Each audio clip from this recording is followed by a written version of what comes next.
안녕하세요. 바림입니다. 이번에 소개할 책은 로랑스 드빌레르의 모든 삶은 흐른다입니다. 저자는 멀리서 보면 그저 아름답고 평화롭게만 보이는 바다를 인생에 비유했습니다. 인생과 바다. 우리의 삶에 그냥 스쳐 지나가는 인연들은 그저 아무 걱정 없이 보이기도 하지만 실제는 다를 수도 있죠. 그 사람들이 만약 거리가 가까워진다면 작게 보였던 파도가 아주 높은 벽처럼 느껴지기도 할 겁니다. 그리고 더 다가갈수록 눈앞에 보이는 각종 고난과 역경, 환희와 기쁨들이 공존하는 것을 느낄 수도 있습니다. 이렇게 인생을 제대로 배우려면 바다로 가라 하고 저자는 말합니다. 때때로 삶이 고개를 하는 듯해도 저 멀리 삶이 몰아치듯 떠밀려 와도 삶으로부터 잠시 물러나더라도 좌절하거나 주저할 필요는 없다라고 말하는 저자는 잠시 쉬어도 삶은 바다처럼 자연스레 흐른다고 말합니다. 그래서 삶에 끌려가지 않고 삶을 직접 조종하는 선장이 돼 항해를 시작하라는 것입니다. 바다의 삶은 순응의 삶이기에 바다를 정복하려는 인간의 노력만큼 헛된 것이 없듯 삶의 흐름 또한 저항하기보다는 순응하며 삶의 의미를 찾다 길을 잃고 헤매는 것 또한 자연스러운 흐름이라 받아들인다면 진정한 영혼의 자유로움을 찾을 수 있다고 말이죠.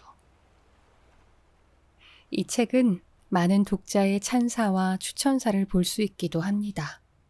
어떤 독자는 한 권의 책이 삶을 뒤바꿀 수 있다는 걸 이 책을 보고서야 알았다 라고도 했습니다. 그래서 그런지 책이 발간되고 프랑스 아마존 베스트셀러에 올랐으며 프랑스 현지에 압도적인 찬사를 받기도 했습니다. 국내에서도 최재천, 이혜인, 윤대현, 장재형 등 각계 명사들의 추천사도 이어졌습니다. 인생과 바다에 관한 깊고 넓은 통찰, 자기 자신을 더 알고 사랑하는, 그래서 고독이라는 바람에도 휘청이지 않고 단단해질 방법이 있다고 합니다. 네, 그럼 프랑스 최고의 철학자가 말하는 바다와 삶에 대한 이야기가 담긴 책, 모든 삶은 흐른다에서 제가 좋았던 부분을 낭독해 드리도록 하겠습니다. 삶의 지표가 필요한 당신에게 바다가 건네는 말. 모든 삶은 흐른다. 저자 로랑스 드빌레르, 번역 이주영, 출판 피카.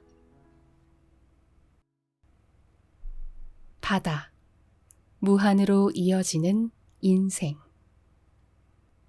넓고 깊은 바다를 대양이라 부르고 우리는 때때로 그곳으로 떠나기를 꿈꾼다. 대양으로 가고자 할 때 우리는 그야말로 커다란 결심을 해야 하고 새롭게 시작될 뭔가를 찾아 그곳으로 출발한다. 단순히 현재 살고 있는 땅을 떠나는 것이 아니다. 현재 소유하고 있는 것을 내려놓고 익숙한 모든 것을 떠나 저 멀리 넓은 세상으로 향하는 출발이다. 바다에서 하는 모험만큼 아름답고 짜릿한 모험이 있을까? 현실에 맞닿아 있는 것들과 나의 일상을 채우는 것. 현재 있는 곳에서 떠나지 못하게 방해하는 모든 장애물을 과감히 뒤로하고 영화의 한 장면처럼 멋지게 돛을 올려 드넓은 바다로 나가는 것을 상상해보자. 살면서 한 번쯤은 상상해 봤을 법한 모험이다. 그래서 우리는 삶이 질이 멸렬하게 느껴질 때 바다를 보고 싶고 어디로든 자유롭게 떠나고 싶다는 마음이 강하게 요동친다. 우리는 무엇으로부터 자유로워지고 싶은 것일까? 우리는 때때로 관성과 매너리즘의 연속인 지루하고 평범한 일상에서 벗어나 자유로이 훨훨 날고 싶다. 바다는 일상에 치여 잠시 잊고 살았던 더 넓은 세상을 우리에게 보여준다. 두 발이 서 있는 이곳이 세상의 전부가 아니라고 우리의 마음에 바람을 잔뜩 불어넣는다. 바다는 우리에게 소극적인 태도와 좁은 시각에 안주하지 말라고 속삭이고 저 멀리 있는 세상의 이야기를 몸소 들려주면서 어디든 좋으니 훌쩍 떠나보라고 말한다. 어깨에 무겁게 올려진 짐을 잠시 내려놓고 가볍게 발걸음을 내디디라고 재촉하기도 한다. 걷는 것조차 버거울 땐 자신에게 우리를 모두 내맡겨도 좋다고 허락한다. 그렇게 바다는 우리에게 끊임없이 광활한 세계를 선택하고 끝없이 펼쳐진 것을 좋아하라고 말한다. 그리고 언제나 용기와 도전 정신을 불어넣는다. 떠나, 저곳으로, 멀리, 새로운 세계를 경험하고 미지의 세계를 탐험해야지. 바다는 자신의 모든 걸 내어주고 포용할 것처럼 보이지만 비밀이 가득하다. 그래서 바다는 언제나 탐구 대상이다. 알듯 말듯 하지만 끝을 알 수 없는 깊은 바다에는 눈에 보이지 않는 또 다른 세상이 있고 항상 변하고 쉴 새 없이 일렁이는 파도는 손으로 잡을 수조차 없다. 때문에 바다를 모르는 사람은 없지만 제대로 아는 사람은 단 한 명도 없다. 바다는 누구에게도 소유되지 않고 지배당하지 않는다. 늘 움직이고 변화하기에 단조로움과는 거리가 멀고 길들일 수 없기에 그 누구도 바다에서 안정적으로 지내고 있다고 말할 수도 없다. 바다가 그렇게 놔두지 않기 때문이다. 이것이 바로 우리가 바다 앞에서 무력해지는 이유다. 흔히 자연은 경이롭다고 말한다. 인간이 담아낼 수 없고 담고자 해서도 안 된다고. 좁은 수영장에 튜브를 띄워놓았다고 가정해보자. 고작 내 몸의 서너 배쯤밖에 되지 않는 물 위에서도 우리는 갈피를 잡지 못하고 원하는 방향으로 나아가기가 어렵다. 좁디 좁은 곳에서도 그러한데 넓은 바다 위에 몸을 뉘었다면 나의 의지는 무의미하다. 그저 물결이 이끄는 대로 밀려오고 쓸려가고 물결이 정한 법칙을 그저 따를 수밖에 없다. 이러니 우리는 바다에 있을 때 겸손해질 수밖에 없다. 바다 위에 있으면 우리는 한없이 작아진다. 압도적으로 아름답고 강한 바다에게 우리는 그저 끌려갈 뿐이다. 그런 바다와 함께하면 힘들 때도 있지만 배우는 게 더 많다. 바다에 있으면 인간이라도 모든 것을 지배할 수 없고 모든 것을 계획한 대로 할 수 없다는 교훈을 배운다. 인생도 마찬가지다. 살다 보면 생각지도 못한 일과 마주할 때가 많고 아무리 노력해도 해결되지 않고 이해가 안 되는 부분이 있다. 하지만 분명 설레는 순간도 있다. 그러니 즉흥적이지 않고 최대한 품위와 자신감을 유지하며 늘 낙천적으로 살아가는 편이 좋지 않을까? 바다에는 풍랑과 폭풍, 암초와 난파, 거친 파도가 있다. 바다는 거품이 이는 높은 파도로 분노를 표현한다. 바다에게 우리는 그저 작은 장난감에 지나지 않는다. 마치 꼭두각시처럼 우리를 조종하며 즐기는 것 또한 바다다. 바다 한가운데에 있는 인간은 변덕스러운 파도와 해양풍 앞에서 너무나 나약한 존재다. 그렇지만 바다는 우리를 지켜주는 마지막 방패막이자 외투이기도 하다. 지구의 70%를 차지하는 바다가 굴복당하면 지구는 맨몸으로 거친 세상에 휩쓸릴 수밖에 없다. 우리는 지구에 초대받은 손님에 불과하니 자연과 바다에서 겸손함을 배워야 한다. 동시에 바다는 태양과 바캉스, 조개와 갑각류, 멋진 해변의 이미지와 연결되기도 한다. 휴가지를 정할 때 가장 인기 있는 여행지이자 자유와 휴식을 떠올리면 달려가고 싶은 곳이다. 누군가는 두려움 없이 바다에 맨몸을 던지고 바닷바람에 온몸을 맡긴다. 잔잔한 곳에서는 미역을 감거나 개 헤엄을 치고 몸을 가볍게 풀면서 중력을 비웃듯 놀이를 한다. 바다에 있으면 마치 미끄럼틀을 타는 것처럼 부드럽게 유연하게 나아가고 살짝 밀려오는 파도 사이로 감겨 들어갈 때는 새로운 세계에 빠지는 것처럼 설레기도 한다. 그럴 때면 코와 입으로 들어오는 짠 바닷물도 흥분을 증폭시키는 자극제처럼 느껴진다. 바다는 인생이다. 그것도 무한으로 이어지는 인생.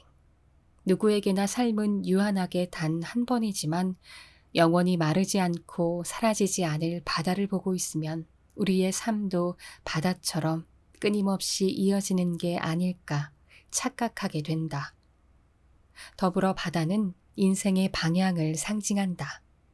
해군 제독이든 평범한 선원이든 바다 앞에서는 똑같은 인간이며 바다는 누구에게나 인생의 의미를 들려준다.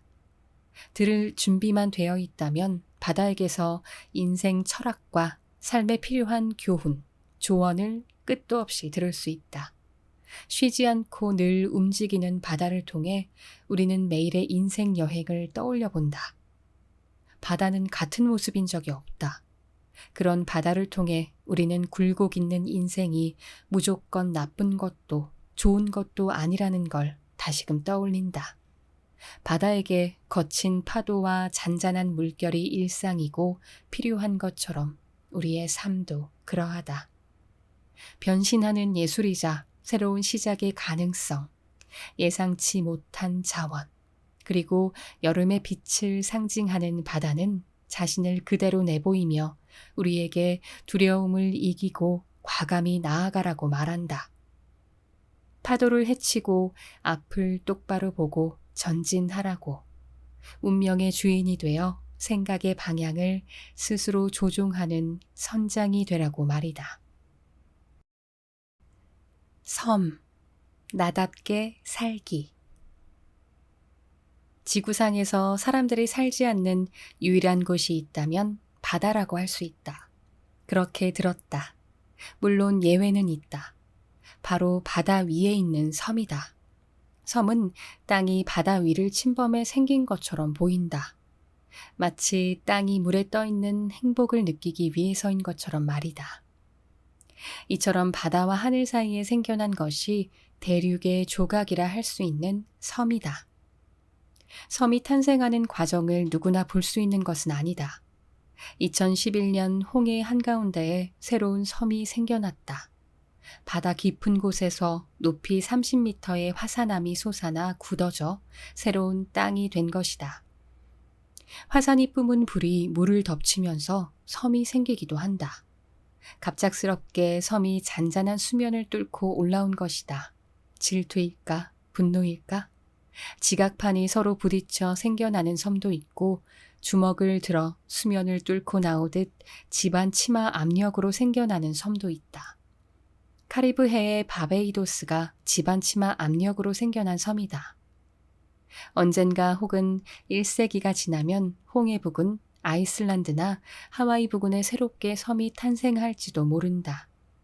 화산 폭발과 바다 아래 산맥의 압축이 합해지면 섬이 생겨난다. 바닷물 위에 없던 등판이 생겨나는 걸 보면 마치 바다에 커다란 대장간이 있는 것만 같다. 바닷속 산에서는 여전히 섬들이 탄생할 수 있다. 비밀스럽고 저항하는 울타리처럼 세상과 단절된 섬들이 생겨난다. 프랑스의 코르시카 섬, 몽생 미셸이 대표적이다. 코르시카 섬은 유럽과 떨어져 홀로 고고하게 살아가고 몽생 미셸은 바다 한가운데에서 다부진 주먹을 하늘 쪽으로 들어올린 것처럼 생겼다. 인간도 각자 하나의 섬이다. 획일적인 대중과 대항하는 섬, 오랫동안 다져진 화산섬, 투쟁하는 섬, 반대로 넓은 바다에 빠르게 생겨나는 섬이다. 지구상에 똑같이 생긴 섬은 없다. 모두 제각각의 특징을 가지고 있어서 특별하다. 사람도 마찬가지다. 우리는 각자 세상에 하나뿐인 대체될 수 없는 존재다. 누구도 나와 똑같지 않고 나도 누군가를 완벽하게 모방할 수 없다. 나는 나일 뿐이다. 이것이 섬의 영혼이다.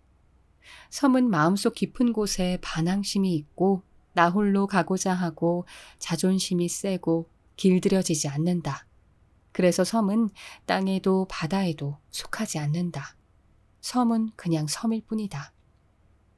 섬은 땅과 바다를 어느 정도는 같이 품고 있다.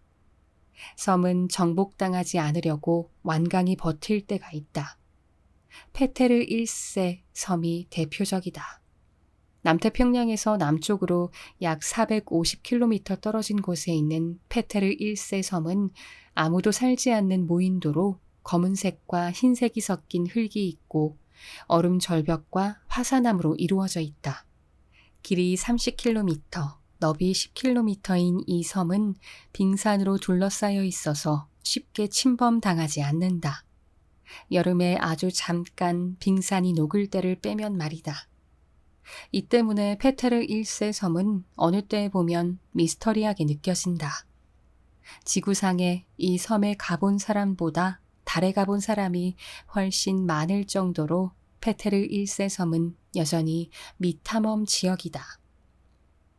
이런 걸 보면 인간에게 페테르 1세 섬보다 달이 익숙한 건 확실하다. 심지어 1930년대까지는 지도에 표시된 위치가 정확하지 않거나 틀리기까지 했다. 남반구에서 가장 더운 달인 1월에도 이 섬의 기온은 섭씨 1도를 넘지 않는다. 지구의 오래된 숙제가 되어버린 기후온난화가 자연을 뒤흔드는 지금도 그렇다. 몇 명의 탐험가와 항해가가 찾았지만 페테르 1세 섬은 여전히 정복되지 않기 위해 완강히 저항한다. 페테르 1세 섬은 누구에게도 지배받지 않고 온전히 홀로 존재한다. 남쪽 한가운데에 고고하고 무심하게 떠있는 이 섬은 지구상에서 탐험되지 않은 마지막 지역에 속할지도 모른다. 모든 섬은 마침표와 같다. 바다 한가운데에 찍힌 점, 나는 나라고 하는 강조라고? 아니, 이것은 선언이다. 자신에 대한 선언. 페테르 1세 섬은 호락호락하지 않고 특정한 누군가나 무언가에 의해 분류되지 않는다. 나답게 사는 것은 어렵지만 뿌듯한 일이다. 다른 사람이 되지 않는 것. 우리가 배워야 하는 태도다. 물론 인간이기에 외모가 근사한 사람, 나이가 젊은 사람을 부러워하고 따라할 수는 있다. 또한 내가 아닌 다른 사람의 모습으로 사는 것에 만족하거나 다른 사람들이 기대하고 원하는 모습에 맞춰 사는 길을 선택할 수도 있다. 하지만 결국 우리가 고유한 존재라는 사실에는 변함이 없다. 홀로 떠있는 섬처럼 우리는 누구와도 똑같을 수 없다. 내가 아닌 거짓 자아 뒤에 숨겨진 나만의 섬을 되찾아야 한다. 무엇보다 스스로 진정한 자아를 찾고 싶어 한다. 단순히 남과 달라 보이고 튀고 싶어서 억지로 개성 있는 척을 하는 건 의미 없다. 억지로 보여주는 개성은 또 다른 수능주의에 불과하다. 자신이 지닌 개성에 자발적으로 관심을 기울여야 한다. 나를 나답게 만드는 것은 무엇일까? 나의 취향, 내가 싫어하는 것, 나만의 생각, 누구도 빼앗아갈 수 없는 나의 추억, 나의 슬픔과 상처, 가끔 드러내는 나의 꿈, 아니면 나의 행동, 내가 한 약속, 내가 원하는 모습으로 만들어주는 노력, 이 모든 것이 어우러질 때 나는 나다워진다. 그런데도 우리는 나답게 살지 않는 일상에 지나치게 많은 시간을 쓴다. 나답게 사는데 방해가 되는 집착, 사랑, 혹은 슬픔에 파묻혀 있고 주변에서 원하는 모습에 자신을 맞추느라 너무 많은 시간을 낭비한다. 오늘 하루 동안 당신이 한 말 중에서 이미 다른 사람들, 주변 사람들이 했던 말을 앵무새처럼 따라 내뱉은 게 얼마나 많았는가. 평범함에 만족하거나 그냥 참고 견디거나 지루한 일상에 몸을 맡길 때가 얼마나 많았는가. 스카이섬, 프랑슈가렌 섬, 코르세르 섬, 세르팡 섬, 앙티포드 섬, 코르프 섬 등 지구상에 있는 무수한 섬들 중에서 자신만의 고유한 이름이 붙여진 섬은 약 3만 개 정도다. 이 섬들처럼 우리도 자신만의 개성을 공들여 키워야 한다. 개성 있는 섬들이 반복적으로 부르는 노래에 귀를 기울이자.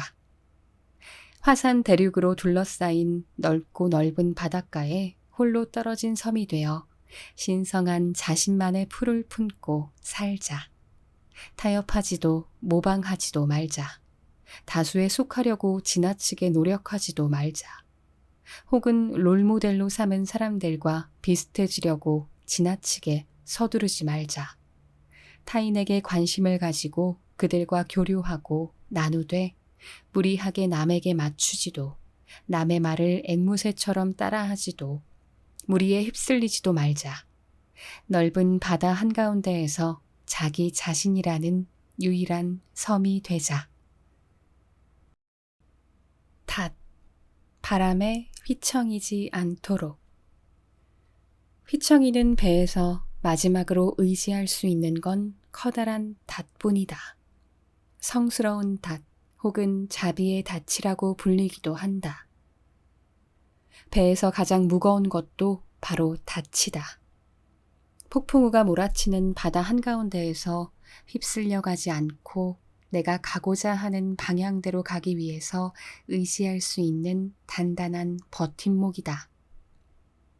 우리에게는 각자 자신만의 커다란 닻이 있다. 마음속에 바람이 몰아칠 때 고통을 가라앉혀주고 쉴 수 있게 해주는 커다란 닻이다. 이 같은 커다란 닻이 있기에 휴식이라는 은총을 받을 수 있다. 모세 오경에서는 커다란 닻을 레헴이라고 한다. 레헴은 신의 마음, 신의 자비, 인간을 용서하고 위로하는 신의 따뜻한 애정을 뜻한다. 이처럼 초기 기독교인들에게 닻은 의지할 수 있는 체계를 상징했다. 닻은 힘을 불어넣어준다. 도무지 벗어나기 힘든 어려움이 닥쳐도 모든 것을 잃어도 물러서지 않게 해주는 힘이다. 그리고 닻은 희망을 상징한다. 신락 같은 믿음, 설령 그것이 헛된 믿음이라 하더라도 앞으로 나아갈 수 있게 해주는 믿음이다. 희망과 위로를 다시 불어넣는 것은 무엇일까? 절망하지 않도록 해주는 자비의 닻은 어디에 있을까? 모든 것이 마음대로 되지 않을 때 번민을 잠재워주고 안정을 가져다 줄 수 있는 중심적인 닻은 어디에 있을까? 이러한 닻을 제대로 알아보고 주저없이 의지할 수 있을까? 이러한 성스러운 닻을 알아보고 의지하려면 은총을 구할 수 있어야 한다. 자신을 돕는 것은 결국 자기 자신이다. 그러기 위해서는 자신을 향해 시선을 돌리고 이제 끝났어 라고 분명하게 말하며 답답한 상황을 끝낼 수 있어야 한다. 어떻게 해도 안 되는 관계, 일, 사정에 더 이상 집착하지 않는 것이 그 시작이다. 그걸 어떻게 하냐고? 고개를 들고 파도와 물결에 휩쓸리지 않게 도와주는 자신만의 닻을 찾으면 된다. 그 닻을 알아보는 것이 정말로 중요하다. 우리에게 살아갈 힘을 불어넣어주고 의지를 갖고 결정할 수 있게 돕는 구원의 존재가 그 닻이기 때문이다. 우리가 가진 힘을 어떻게 하면 온전히 되찾을 수 있을까? 어떻게 하면 커다란 소용돌이 바다의 블랙홀 속으로 빠져들지 않을까? 우리에게 상실감을 안겨주는 것은 무엇일까? 원인이 무엇일까?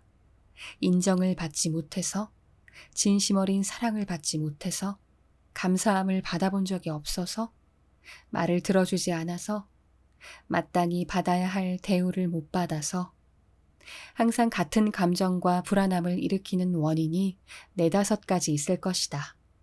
이때 필요한 닷과 치료책은 무엇일까? 입 다물고 분노를 쌓아두기? 반대로 아니요라고 말하기, 무조건 수긍하거나 불필요한 싸움을 참기, 상대방을 더 이해하거나 반대로 내 생각을 분명히 말하기. 커다란 닻으로 반복되는 부정적인 시나리오를 끝내야 한다. 그 순간에는 참고 있다가 나중에 후회하는 태도와 결별해야 한다. 닻은 우리가 자신에게 멈추라는 말, 당하고 있지 말라는 경고, 두려움과 계속 생각나는 옛 상처에서 벗어나라는 충고다. 나만의 닻이 있으면 감정에 휩싸이지 않고 편안한 마음과 정신을 유지할 수 있다. 단순히 조용한 마음과 절제된 마음으로 만족하지 않는다는 사람도 있을 것이다. 나는 그들에게 되레 묻고 싶다. 왜 요동치는 감정이 더 낫다고 생각하는가? 나도 알고 있다. 인간은 쾌락과 유혹을 느끼게 하는 것에 의존하는 성향이 있고 부족한 무엇인가를 채워줄 대상이 있을 때 쾌락을 느낀다. 하지만 문제는 이런 상태가 영원하지 않다는 점이다. 쾌락이 사그라들면 우리는 버림받고 좌초된 것처럼 마음이 공허해진다. 하지만 마음이 평온하고 자신만의 방향과 정신이 있다면 외부에 의존하지 않는 독립심이 생긴다. 독립심은 타인에게 의지하는 게 아니라 배를 조종하는 자신의 능력에 의존한다. 닻으로 굳건하게 중심을 잡고 있으면 외적인 감정에 함부로 휘둘리지 않고 억지로 변하려 들지도 않아서 진정으로 나다움을 느낄 수 있다. 닻이 있다는 것은 무감각한 것도 아니고 수동적인 것도 아니다. 닻이 있으면 원통함, 분노, 욕망 같은 부정적인 감정에 휘둘리지 않는다. 평온한 마음은 나약함이 아닌 자신감의 다른 이름이다. 자신감이 있으면 내가 원하는 것이 무엇이고 얻을 수 없는 것이 무엇인지 구분할 수 있다. 그리고 무엇보다 다른 사람들로부터 인정을 받으려고 애쓰지 않는다. 나를 해방시킬 수 있는 것은 오직 나 자신이다. 마찬가지로 나를 괴롭히는 것도 나 자신이다. 그래서 강한 바람에 휩쓸리지 않도록 최후의 수단인 커다란 닻이 필요하다. 닻은 간단하게 던지는 것이 아니라 세심하게 신경 써서 내리는 게 중요하다. 내게 자주 상처를 안겨주는 것이나 쓸데없는 근심에서 벗어나려면 굳은 결심이 있어야 한다. 힘을 빼고 스스로 재능을 낭비하는 것에서 벗어나기 위해서도 마찬가지다. 나에게 꼭 붙어있는 신성한 닻은 역설적으로 가장 큰 자유를 안겨준다. 물결이 아무리 강해도 닻에서 떨어지지 않는 생각으로 얻을 수 있는 자유다. 네, 여기까지 본문 일부만 짧게 낭독해드렸습니다. 저자는 쉬지 않고 늘 움직이는 바다는 같은 모습인 적이 없다고 말합니다. 그런 바다를 통해 우리는 굴곡 있는 인생이 무조건 나쁜 것도 좋은 것도 아니라는 걸 다시금 떠올린다고 말이죠. 여러분도 거친 파도와 잔잔한 물결이 일상인 바다처럼 우리의 삶도 바다와 같다고 생각하시나요? 네, 그럼 여기까지 바림이었습니다. 감사합니다.